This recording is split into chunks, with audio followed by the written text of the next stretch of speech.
रुख करेंगे अगली खबर का। भाजपा हाईकमान और पंजाब लीडरशिप विचाले अहम बैठक हुई जिस दे विच अगलियां विधान सभा चोणां की रणनीति ते मंथन किया गया। भाजपा पंजाब दीयां सारियां 117 सीटां ते अपने उम्मीदवार उतार के चोण मैदान दे विच इकल्ले ही उतरेगी, क्योंकि पिछले दिनी पंजाब बीजेपी की लीडरशिप दे विच अगवाई दे विच वड्डा बदलाव किया गया, जो कि सिख कार्ड खेडिया गया। जट सिख चेहरे वजों केवल सिंह ढिल्लों नूं पंजाब बीजेपी का प्रधान लगाया गया। तो उस तो बाद दिल्ली दे विच पंजाब लीडरशिप के नाल केंद्री लीडरशिप की जो कि अहम बैठक हुई तो आखिरकार 27 के मैदान को लैके कदम किवें अगे वधाए जाने ने। एक तो यह पिक्चर साफ की गई कि 117 की 117 सीटां ते बीजेपी चोण लड़ेगी। हालांकि यह सवाल लगातार बनया होया है, यह सवाल लगातार बरकरार है कि 117 की 117 सीटां का मतलब की है, मायने की ने कि अपने दम ते ही सारियां सीटां ते चोण लड़ी जाएगी या कि अकाली दल के नाल अलायंस होवेगा, गठजोड़ होवेगा। हालांकि समय समय ते ये चर्चावां मठियां भी पैंदियां ने, पर चर्चावां जोर भी फड़दियां ने,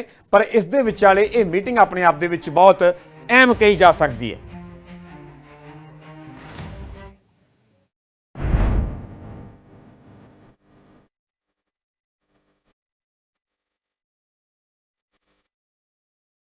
पंजाब जितन लई भाजपा तैयार, दिल्ली च हाई कमान नाल विचार।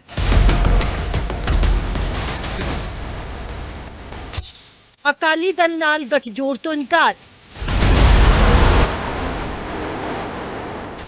कि पंजाब च बनेगी बीजेपी की सरकार।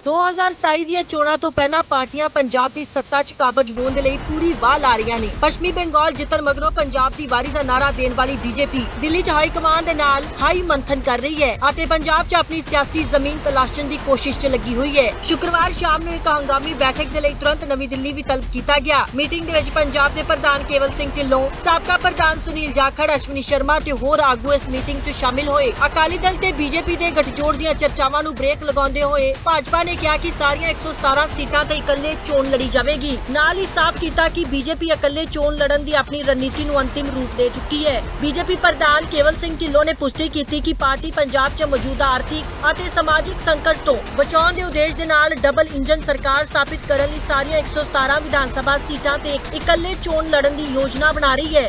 देखो, पंजाब की सियासत के बारे में डिस्कशन हुई है, पार्टी के डिस्कशन के बारे में डिस्कशन हुई है, बहुत बढ़िया डिस्कशन हुई है।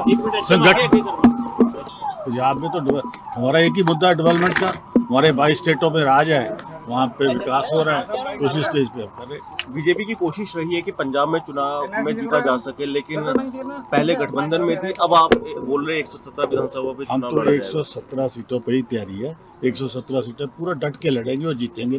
क्या गठबंधन होगा सर किसी के साथ? देखो, अभी तो गठबंधन की कोई बात नहीं है, हम तो 117 सीटें की बात कर रहे हैं। Thank you. सर, एक सबसे बड़ा सवाल ये है कि जिस तरीके से कहा जा रहा है कि नवंबर में चुनाव होंगे, क्या ऐसा हो सकता है, पॉसिबिलिटी है कि नवंबर में चुनाव होंगे? मेरा क्या, हमें तो इसकी कोई डिस्कशन नहीं हो कब होनी है, लेकिन 117 सीटों पे हम लड़ेंगे और पंजाब में भारतीय जनता पार्टी की सरकार बनेगी। क्या लेकिन सर चुनौती बड़ी है बीजेपी के लिए? मंत्र दिया गया है अमित शाह जी हमारे बहुत सीनियर नेता हैं, जो उन्होंने कहा वो हम आपको बताने वाले तो नहीं है।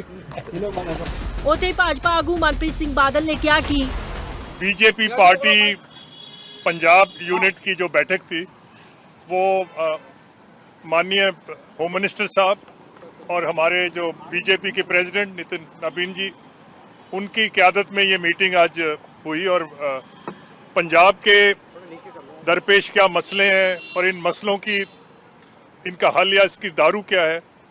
पंजाब में जो इलेक्शन आ रहे हैं, उन इलेक्शनों में पंजाब के लोगों की क्या आसें हैं, क्या उम्मीदें हैं, पंजाब को दुरुस्त कैसे किया जा सकता है, और पंजाब का जो एक खोआ हुआ सम्मान है। पंजाब किसी टाइम हिंदुस्तान का एक नंबर का सूबा था।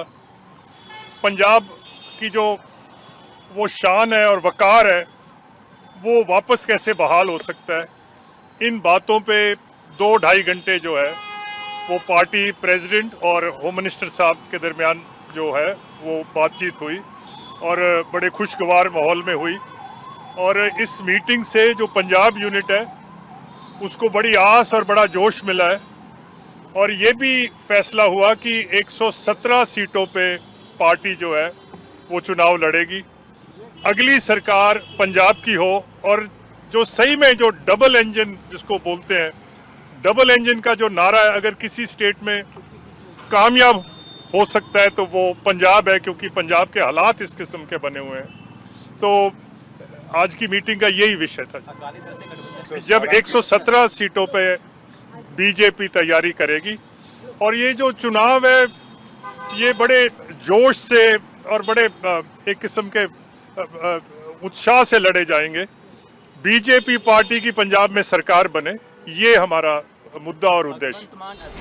ਉੱਥੇ ਬੀਜੇਪੀ ਦਾ ਕਹਿਣਾ ਹੈ ਕਿ ਸੂਬੇ ਦੀਆਂ ਸੁਰੱਖਿਆ ਚਿੰਤਾਵਾਂ ਨੂੰ ਲੈ ਕੇ ਪੰਜਾਬ ਦੇ ਮੁੱਖ ਮੰਤਰੀ ਭਗਵੰਤ ਮਾਨ ਦੇ ਸ਼ਾਸਨ ਦੀ ਸਖਤ ਆਲੋਚਨਾ ਕੀਤੀ। ਪ੍ਰਸ਼ਾਸਨ ਨੂੰ 4 ਮਹੀਨਿਆਂ ਦਾ ਸਖਤ ਅਲਟੀਮੇਟਮ ਦਿੱਤਾ ਤੇ ਜ਼ੋਰ ਦੇ ਕੇ ਕਿਹਾ ਕਿ ਭਾਜਪਾ ਆਪਣੀ ਤਾਕਤ ਦੇ ਬਲਬੂਤੇ ਅਗਲੀ ਸਰਕਾਰ ਬਣਾਵੇਗੀ। ਬੇਸ਼ੱਕ ਬੀਜੇਪੀ ਦਾਅਵਾ ਕਰਦੀ ਹੈ, ਪਰ ਕੀ ਬੀਜੇਪੀ ਲਈ ਸਰਕਾਰ ਬਣਾਉਣਾ ਇੰਨਾ ਸੌਖਾ ਹੈ? ਕਿਉਂਕਿ ਬੀਜੇਪੀ ਦੀਆਂ ਨੀਤੀਆਂ ਖਾਸ ਕਰਕੇ ਕਿਸਾਨ ਅੰਦੋਲਨ ਤੋਂ ਬਾਅਦ ਬੀਜੇਪੀ ਸ਼ੁਰੂ ਤੋਂ ਹੀ ਸਵਾਲਾਂ ਦੇ ਘੇਰੇ ਦੇ ਵਿੱਚ ਰਹੀ। ਬੀਜੇਪੀ ਤੇ ਪੰਜਾਬ ਨਾਲ ਧੱਕਾ ਕਰਨ ਦਾ ਇਲਜ਼ਾਮ ਲੱਗਦਾ ਰਿਹਾ ਹੈ। ਹੁਣ ਦੇਖਣਾ ਹੋਏਗਾ ਕਿ ਬੀਜੇਪੀ ਦੀ ਰਣਨੀਤੀ ਕਿੰਨੀ ਕਾਰਗਰ ਹੁੰਦੀ ਹੈ। Bureau report, living India news.